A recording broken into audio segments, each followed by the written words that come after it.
recording. I'm sitting here in Detroit, Michigan. What are the chances?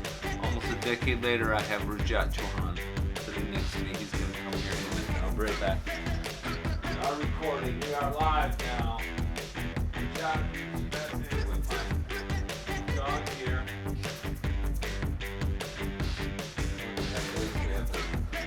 This is the official. This actually, behind me, if you look, is the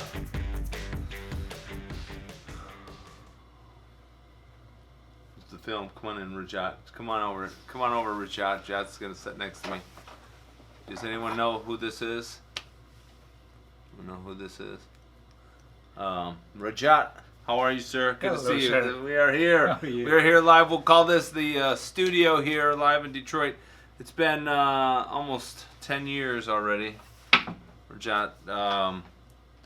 So we came up with this idea to just kind of have a reconnect. Because what are the chances that Rajat's going to come here in Michigan and actually see me and talk about the high? I mean, 10 years ago, maybe we back up and we just say, like, talk a little bit about the origin of it. And then we can talk a little bit about how much has changed since it started. I mean, you came up with this idea. Well, probably by the time that people see this, we'll be at the 10-year mark, right? That's right. So we came up in 2009 with the idea. And it was a couple of us who were running from Manali to Rohtang Pass. And that's when it struck, like, listen, we need to be doing this as a race. So it started then, 2009. And so that's already been 10 years. And this year is the 10th edition because it started in 2010, August. And we had 3 runners then, 2 from US, 1 from UK, 1 finished. And this year we're looking at expecting maybe 100 people to be taking part. And that year was 222 only, 222 kilometers. This year we'll be having 55, 111, 222, 333, 555 kilometers as well. So why did you come up with this idea? What was it all those years ago? I was told by quite a few people it can't be done, and hence we needed to do it. So it was as simple as that. A lot of experts said can't be done. Yeah. And listen, foreigner good runners have done it, but last year 4 Indian runners got to the finish of 333. People were saying impossible to 222. So let's do this. Let's talk here. We'll talk to the camera as if there's an audience out there. Yeah. You know. All right, so I would say that. I would say we should do that. So yeah. No, that's better. Back here in 10 years ago. So I'm here. Let's start it over from the top. Rajat, 10 years ago, this man, Rajat Chauhan, is in Detroit, Michigan, where I live now. I was in the Himalayas in Leh. We had this random connection via Facebook, which is pretty new software at the time. And I traveled out and met him. And 10 years ago, you came up with this race idea. Let's talk about the race. What is the race? I guess, what is the idea of this race? Where did it start, and what? I don't know. Maybe talk a little about the history. So it started in 2009. Me and a friend of mine, we were running up from Manali to Rohtang Pass, and that's a pretty steep 51 kilometers uphill. Being from plains, in spite of being a doctor, I didn't know enough about high altitude because Rohtang Pass is at 14,000 feet. So after 30 odd kilometers, we had to stop because there was a landslide. Luckily though, because we didn't have anything in us to carry on. So it was an introduction to what high altitude does. And we were guys who could run marathon any day. And here we were struggling with the 30 only. So that was like the very beginning of La Ultra, because when we came back to the internet cafe, we saw the high altitude route from Manali to Leh. And we were like, this needs to be done as a race rather than just a couple of friends just running for the fun of it. So it needs to be introduced to the world. And 2010 was the first edition. Only 3 people showed up, two from US, 1 from UK, and 1 ended up finishing. And this year is the 10th edition, and we'll have more than 100 people taking part, most probably. So I met Rajat right before the first one happened, and then I followed up afterwards, and I learned about the amazing story, and I told it 10 years ago. I traveled out we told this story, amazing story of the origin, and I can't believe how much time has passed. How many things, how has the race changed? How has it affected you in over this period? It's changed me totally. I was told by business friends that I'll go bankrupt, so I've come close to that repeatedly every year, got to see this race. But the point is, I connect with myself when I'm up there in the Himalayas, in the high Himalayas there, because you can see the whole Milky Way, and it's just fun. And you're reminded again and again that you're insignificant as much as you think you're very, very important. So this race has helped me go deeper, thinking about life, why do we exist, all those kind of things. It's been life changing, and I love it because of that. It's a 15-day break, forced break on myself. I'm up there with these crazy runners, connecting, as I said, with yourself, because the phones don't work, so that's a good thing. And what we've done is, as far as the race, Adventure Wing Indian Army Headquarters had actually told me it's impossible for civilians. Now, after the 10 years, they send their team of 20 plus people, 15 plus people, who would come and actually take part, and are very, very proud partners in a way, because they totally support us. Lovely people, whether at the Adventure headquarters, the Adventure Wing that is there for the Army headquarters, or at locally as well. So they're more than happy to help us. It is a very sensitive area. It's very close to Pakistan and China. Without the Army, we really can't do much up there. And they've been very supportive of the whole race. Locally, the city itself has been great, because they've really adopted this race as their own. Now, those are things you can't get away with, right? And even as participation, for first 7 years, we hardly had Indian participants. Whereas now, it's primarily Indian participation with a few here and there that come. We've had 23, 24 countries being represented so far. And I think 200 some people who've come from all over the place. So it's become suddenly has a reputation. I wanted to create Tour de France of running, and I think we've managed to do that. What are some of the highlights of all those of your years that you had? I mean, some of the, if you were just to run through your top 5 highlights of moments that maybe changed the direction of the race, or changed or just were just you never want to forget that. So we started with a 222 kilometers, so 222 kilometers, and to some of us it was too far. We thought, or in the running community, people were like, "You're mad. I mean, it's a long enough distance, and on top of that, you're doing that altitude." But it's actually been very good, because last year we had 333 kilometers, and this year as a one-off for the 10th edition, we'll have a 555 as well. The thing why I'm saying these numbers, see, there's no end to how much more we can do. We can run from east end to west end of the Himalayas, which is a dream plan of mine. One fine day we will. But I think it's about pushing that human body, that human mind. Hey, listen, you're capable of doing more. And I think that's been amazing. Last year, 4 Indians got to the finish line of 333 kilometers. So that's been one very, very big deal. In Indian running community, it's really shaken up things. People who didn't think what they could do are doing things now. So that distance has been a thing. On the other hand, though, I mean, this year we're having 55 kilometers, because some don't have that stepping stone. So it's just to introduce them to that. Highlights, we've had all kinds of people. We've had people who've been asthmatic who finished this race in very good times. We've had a very dear friend who has a pacemaker, who's come repeatedly. People with disc issues, low back pain, neck pain, knee pains, and all that. It's phenomenal what the human spirit can do. We call it quits very soon. One thing, okay, so when we were chatting and we came up with the idea of recording this whole thing, I think one of the things that I kept saying, and so I made the film. I did it in film festivals. It's on YouTube now. There'll be a link even probably somewhere in this video where you can go find it. But we did this.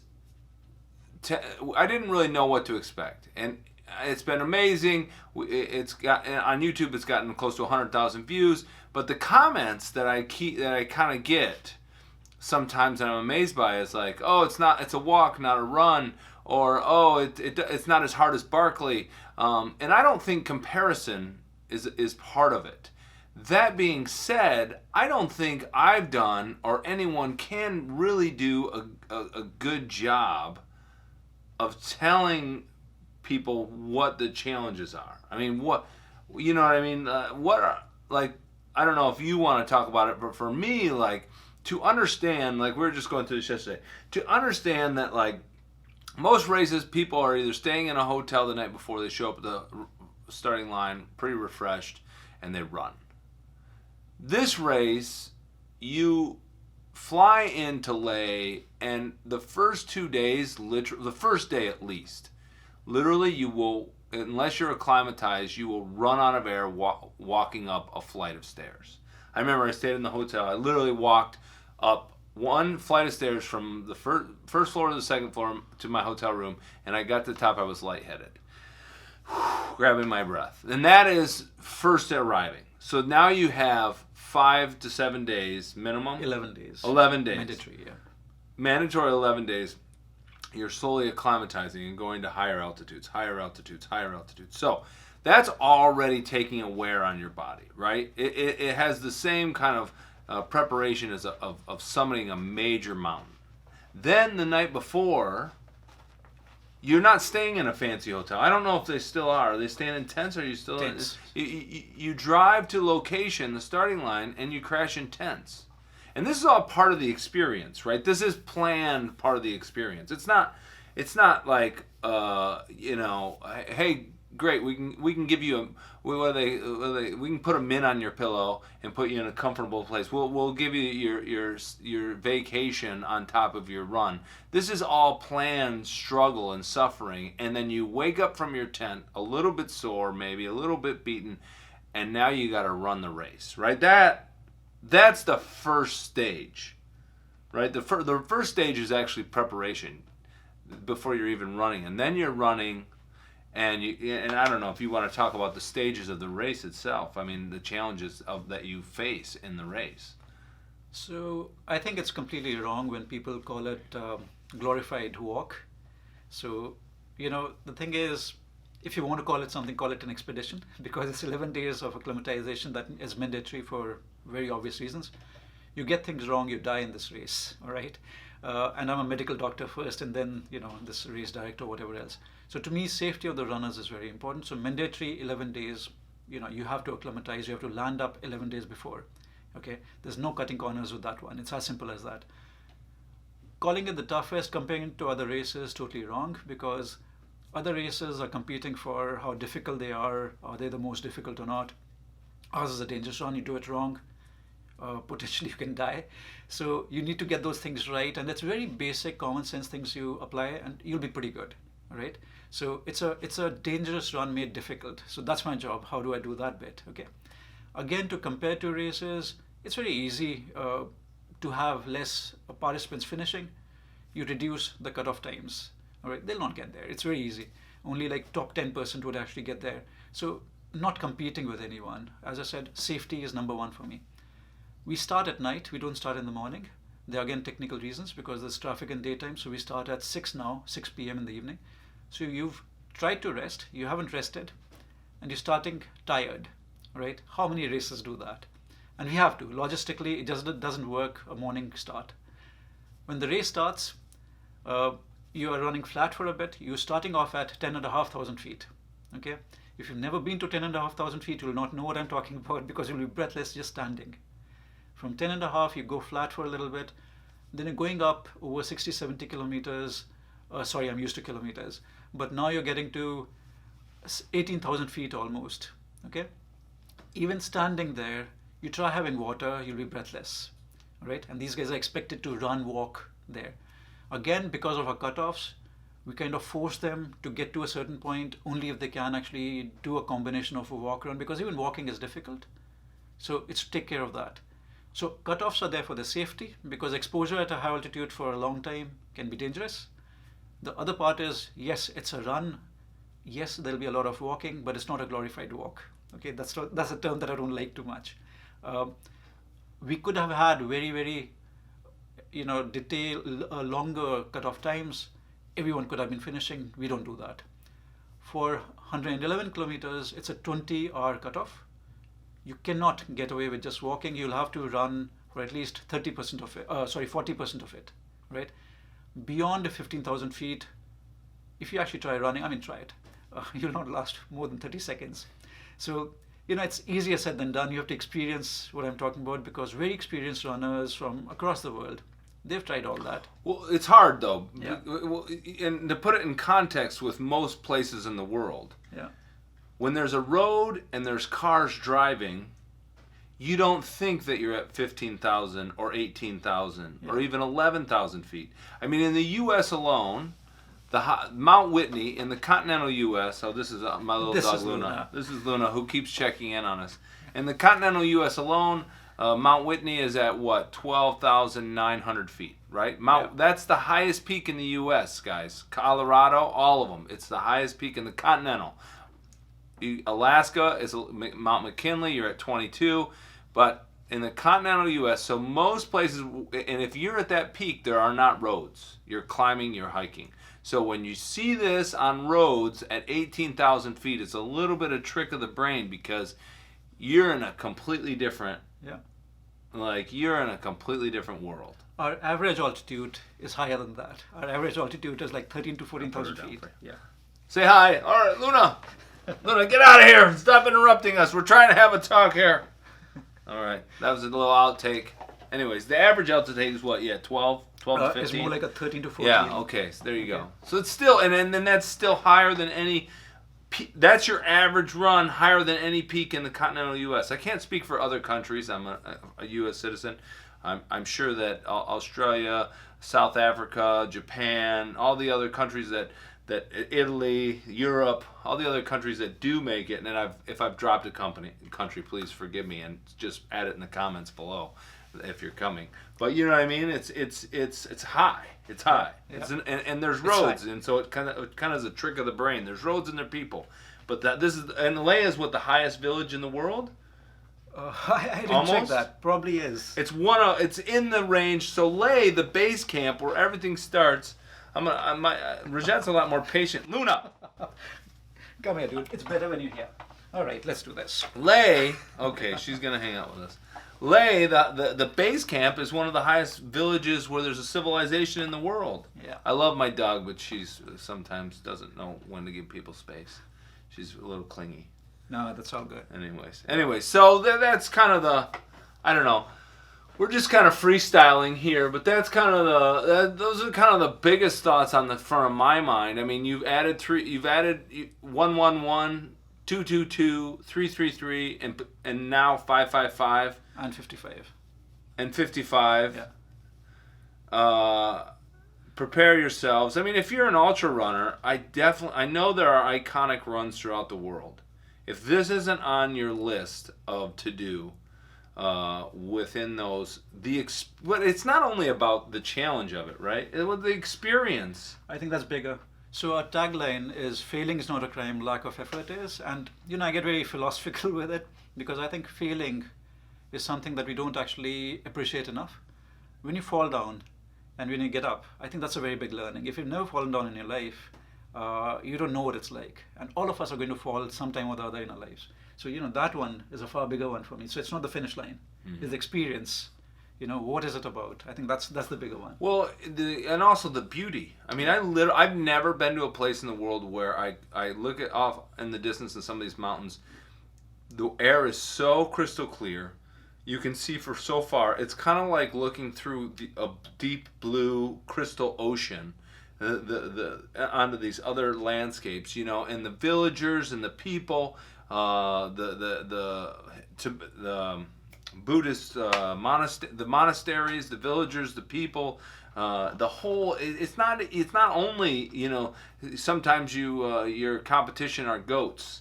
Sometimes your competition on the road are goats, right? Ducks. Yeah. I mean, so not only are you having this extremely challenging experience, but you're also having an experience of a lifetime. Yeah. That you can't compare. Where else in the world can you compare that? What other race can you compare the experience that you have in Leh?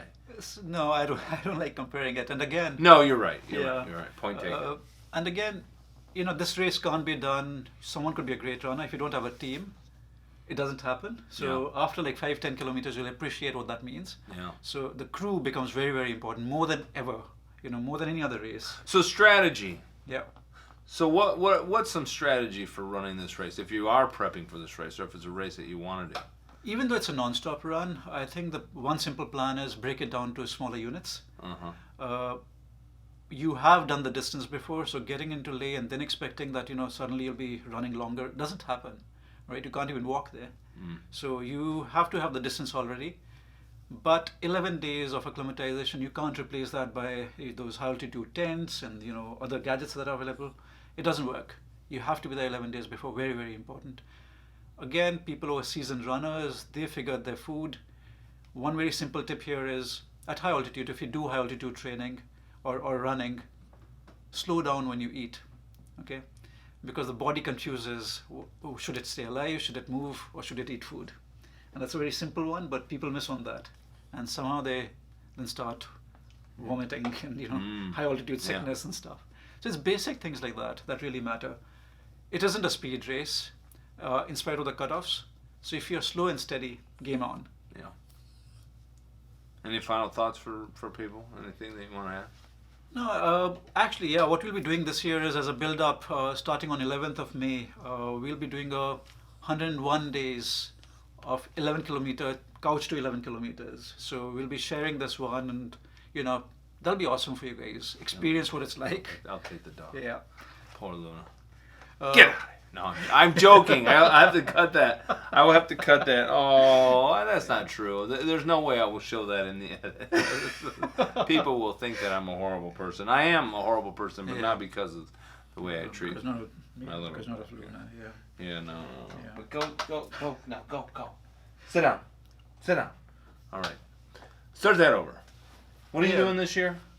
This year, yeah. So one of the things we're doing this year is making it more of a festival. So it's not only limited to running. So we tied up with Moto Amazing. So experience with your SUVs, your bikes that you have, and come along, enjoy it. We are having crew members from across the world. I mean, we've had it earlier as well, but this time it's more elaborate. So it's like introducing the world to what have we been doing for the last 10 years. She's licking your feet? Is that Yeah, she's been at it for a while. Stop licking his feet! Stop licking his feet! That's why These are going to be the outtakes. Stop licking his feet, Luna. Come on. Go. Stop licking his feet. Come on. Like, gosh. Get upstairs. Go. Yeah. Go. Don't come down here. Don't you come down here. All right. It's been fun. I just don't want to. I don't want to lick in your feet. She licks my feet. She's got a thing with feet. Yeah. This dog. I think dogs. Oh God. Oh, well, maybe I'll just put this whole file up here raw. Play the whole thing. Play the whole thing. Just don't even edit it. Yeah, with the dog. Just put the whole thing up. Yeah. It'll just humanize the whole piece, guys. Now you get to know the actual Rajat Chauhan. Yeah, and the exact Barry Walton, how he treats his Luna. Yeah, how I treat my dog. I'm such a horrible person. So, but there's a lot of good stuff going on. What else is there to say? I mean, it's just been fun to think about all the experiences, seeing this grow, seeing Rajat's plan put in place, and seeing him stick with it. Most people would have given up a long time ago. That would have been easy. Yeah, most people would have given up a long time ago. Yeah. Rajat, this isn't a money-making thing. This is a passion. This is something that you care a lot about, right? This is for-profit, loss-making initiative. Yeah, exactly. No, so, yeah. I don't know. Should we say any final things? I think follow us, and really the wonderful stories that come out of it they're more than just running. They're about life, So what people do there is just phenomenal. Like, I'll tell you a little story about a 17-year-old girl who came and ran 111, and last year when she turned 18, she managed to do 205 kilometers, and she isn't your typical classical ultra runner. So she does everything outdoor kind of a thing. And it's phenomenal what human body is capable of doing. So that's the point there. And then we've had people who are 60 plus, have been at it for a while, and doing those distances as well. So what I'm really trying to say is across the board. It's phenomenal what my human body is incapable of doing. Stays in Leh. But yours. So this, anyway, so here we are. This was when I went out there with Rajat. Here we are. I don't know, it's been like 9 years. The high poster in the background, we got it right there with the lay. That was easily one of my greatest accomplishments in life and experiences, and it's been good to be back. It's good to have Rajat here in Michigan. It's kind of crazy. I can't believe it. And his son as well. So his son's all grown up. I don't know, I might have a video or a photo I can somehow insert in here of his son when he was a little guy. Anyways, yeah. The odometer said 222, so Yeah. when I got my car here, the reading was 22299, Yeah. but how? I mean, that can't be just chance. He arrived here and pulled into my driveway. You get what I'm saying? The odometer was like, the distance on the odometer, the first three numbers were 222. And 222 is the distance of the original race, which was the race that I made the 2 documentaries on. Yeah. The high and ultra high. So we don't know what it means, but Yeah. it's We don't have to one think of too much those about it. cassette. I hope I pushed record on this. I did. All right. Well done, Barry. Oh man, but that would have been horrible. We did all this and I didn't push record. No, I did. Okay. All right. Well, we'll wrap it up. Anything else, Rashad? That's good, Barry. We were good. Thank you, sir. No, it's good. Good to be here. All right, guys. Hopefully you enjoyed this. We'll see what it turns out to when I get it on the editing machine. All right, then. All right. Maybe we didn't even see the dog. It was kind of low on the shot. And cut.